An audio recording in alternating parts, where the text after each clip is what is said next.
fiending for Bobby Heenan, fiending for Bobby Heenan, scheming for Bobby Heenan, fiending for Bobby Heenan, fiending for Bobby Heenan, fiending for Bobby Heenan. This hoe was sitting on the couch, cushion sunk with little sloth. She contemplating cause she think that one of us gon' eat her out. We got our own dilemma because my nigga won't you and too. Gotta do with that because this drunk hoe out here losing view. So my nigga, let's flip a coin. As I win until you lose. I'm the rumor season, the TGP crew, and you must choose. If it lands on me, I get it. If it lands on kids, you need it. Listen to us right here exclusively on YouTube, Street Smark Audio. So fuck with us. Official.StreetSmarks on IG, Street Smart fan page, Facebook, Street_Smarks, Twitter, Official.StreetSmarks on SoundCloud.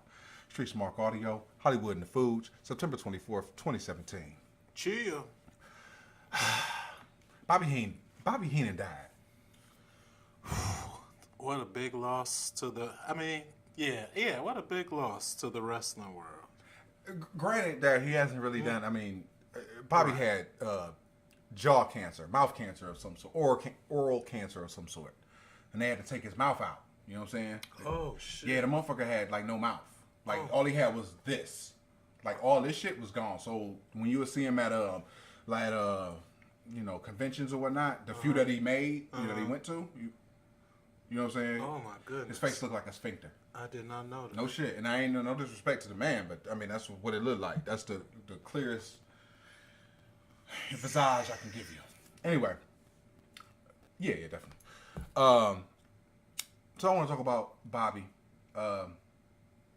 I put my thoughts and views on Bobby on the Facebook page. But I wanted to get your views real quick. Well, not real quick, but, so take your time. You know what? When I think of Bobby Heenan, like, to me, it's no secret my favorite wrestler of all time is Hulk Hogan. And when I think of all of Hulk Hogan's foils and all his foes, like the first person that comes to mind is it's not Andre the Giant, it's not Ultimate Warrior, it's not Macho Man, but it's Bobby the Brain Heenan, because him and his Heenan family were always somewhere around the main event picture giving Hulk Hogan a hard time, and that's was my exposure to him. And for a manager to be synonymous as the rival of the greatest wrestler of all time, in my opinion, it says a lot about that particular individual. And man, you can't quantify what he brought to the table, because he was a gifted man. He had quick wit. Mm-hmm. He just it seemed like he knew how to work a crowd in favor of the face. I say I'm a national treasure, but for real, Bobby Heenan, like, he's once in a lifetime. Bobby, I used a little bit of hyperbole, but not necessarily hyperbole, because it's one of those kind of deals where I can, depending on the day, it can be Heenan, it can be Cornette, it can be Heyman as the greatest manager of all time. Monday, Tuesday, Wednesday, it doesn't matter. You know what I mean? But I'm not going to highlight my own personal deficiencies with Bobby Heenan. I'm going to highlight, because I'll say this. The Heenan family, not a good stable. Not a good faction, because there was no unity. Because Bobby would go out with his guy. It's not like Rick Rude was doing a run-in on perfect matches or anything like that. It wasn't none of those type of deals. He would go out with his guy. They'd do their match, you know what I'm saying, and they'd go to the back, and then he'd come out with another guy. You know? They only really got together really like on Survivor Series matches and shit like that. Right. There was never any like week-to-week unity of the Heenan family. You knew it was the Heenan family, but it wasn't like the Horsemen, you know what I'm saying, or the Freebirds, where you saw them all the time, all together and shit like that. So that was a detriment, I would say, to not necessarily Heenan, but to the Heenan family and to WWF in general. And during that era, in regards of stables and factions, they really didn't do them well. Okay, now the strength of Bobby is his voice and his mind. Bobby the Brain Heenan. And he was my voice growing up on the weekends. Him and Gorilla. Doing their, Superstars Challenge, whatever. You know what I'm saying? Oh, the will shows, you be serious? right, you know what I'm saying? So, their back and forth Oh, I loved it. is kind of sort of the benchmark of what I think an announced team should be. It should be Gorilla and Brain, you know what I'm saying? Heel guy, straight play-by-play guy, you know what I'm saying, with a heel color guy, you know what I'm saying, who roots for the heels and always shits on the faces. That's that is it. Yes. You know what I'm saying? It shouldn't be two straight guys. It can't be a heel commentator in a heel color or a face color. It doesn't make sense. The standard is straight face play-by-play guy, heel color. And Bobby was the prototype, the archetype. He was that. And the color should sell out for the heels. Like, should be all in for the heels. At least Right. in my opinion. No, I agree. There should not be any wavering. Mm-hmm. You know what I'm saying? If you're a heel, you're a heel. You're not cool. Right. You're not. I don't have your respect or anything like that. You know what I'm saying? He's a heel. You're a bad guy. Right.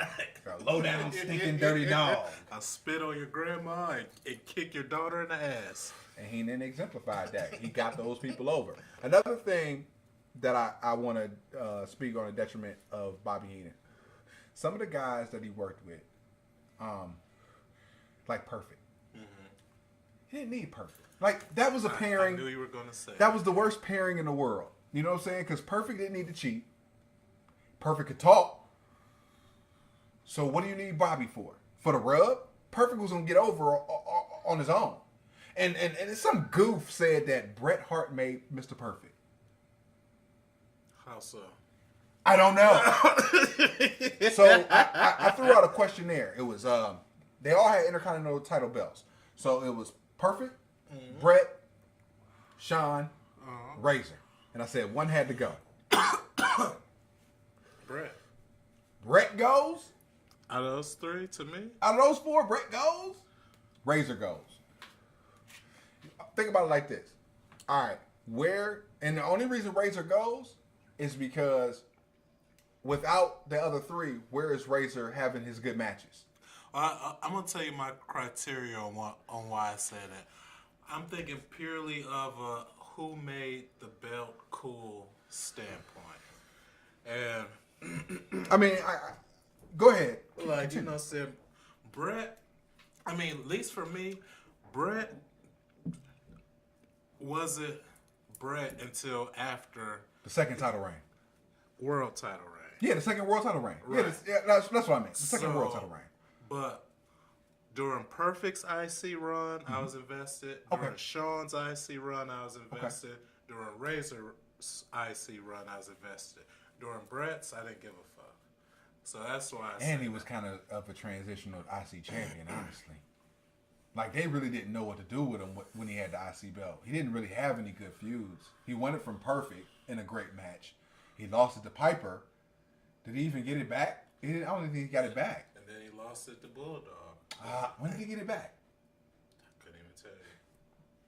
No, he got it back from Piper. My bad. He lost it to Mountie, who lost it to Piper, who got it back from Piper at 8. Mania, Yeah, at 8. Okay. Who then lost the book. So really, honestly, he was a transitional champion both times. So, you know what? You have a point. You have a point. I usually do. You know what I'm saying? I went with Razor, not even to like overall benefit of the business. It was more so like,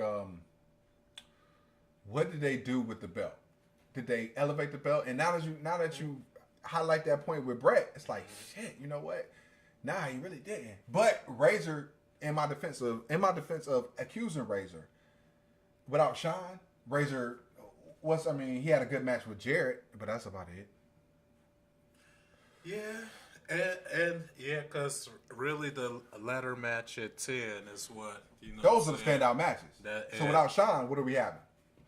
You know what I'm saying? Flair said Shawn had a match with a ladder. You feel me? And that's Flair. That's Ric Flair talking. Yeah. All right, so and Perfect was having good matches before the IC title run and had great matches after the IC title run.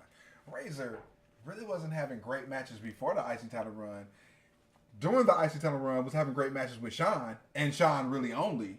And after the IC title run, I mean, how many great Razor matches were after the IC title run? I'm sitting here trying to think too. Like, come on. You can't. And that's why I said Razor. I'm trying to think, who did he have to work with though outside of shit? Because that's what I'm saying. He didn't work with nobody outside of the clique.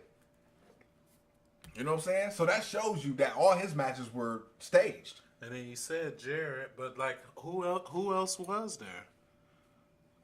Like I'm talking about as far as in the WWF at that time and stuff. I can go to WCW and he didn't have any great matches.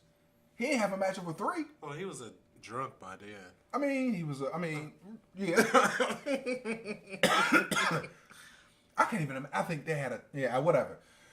Going back to Bobby though. Right. Sorry, Bobby. Right. Bobby, this is the highest credit. Bobby is the best overall in front of the camera performer of all time. Like he can do it all. It's hard to argue with that. He can bump. He can talk. He can do behind the camera shit. You know, with Masoom. The only thing he couldn't do that really wasn't proven was book. You know what I'm saying? Like he did everything else well. And even a few shows ago, we was talking about Bobby the Brain Heenan, and you had kind of said something in passing to the fact that his WCW years weren't all that great. Oh, they were terrible. But I got to see, like, once the NWO started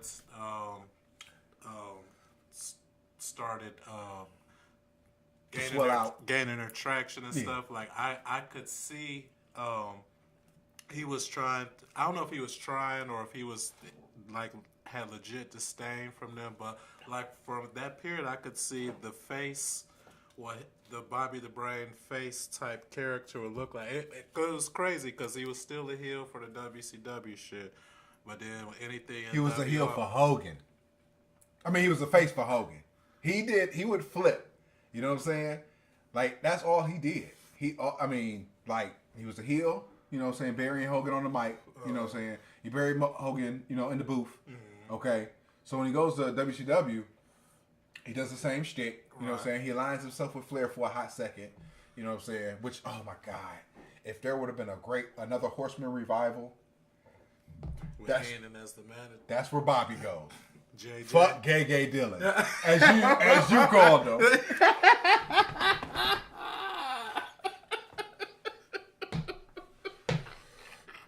I still call him Gay Dylan to this day because you called him that. You know, so like ever since then, I've kind of ended up growing a little bit of respect for Gay. So. We were, I think we're on the phone watching Stargate. I think you said something about JJ. You called him Gay. Legit Pop said, that's it. That's his name from now on. It was the shit. But I thought he should have been. He would have been a great Horseman manager. He'd have been better than JJ because JJ, he barely. I mean, he took bumps, but who was better at taking bumps as a manager than Bobby Heenan? Nobody. So you got Flair taking bumps and then Heenan taking bumps too with him? You know what I'm saying? Oh. And that's the only other, and that's my last detriment about Bobby Heenan. That he would outshine anybody. Hey, he will outshine anybody. Any performer in the ring, he will outshine. The cream always rises to the top, man. Bobby, rest in peace, man. Rest in peace, Bobby. We're going to come back with some No Mercy. Oh, yeah. The I'm sorry, the pay-per-view predictions champion is about to put his crown on the line. Don't miss it. You should have said the pain per view. You know what I'm saying? You should have said the pay-per-view champion is about to bring some pain or some shit. You know what I'm saying? Because Brock's going to, fight, right? There you go. Well, this just goes to show we don't rehearse this stuff. Yeah, right? We'll be back.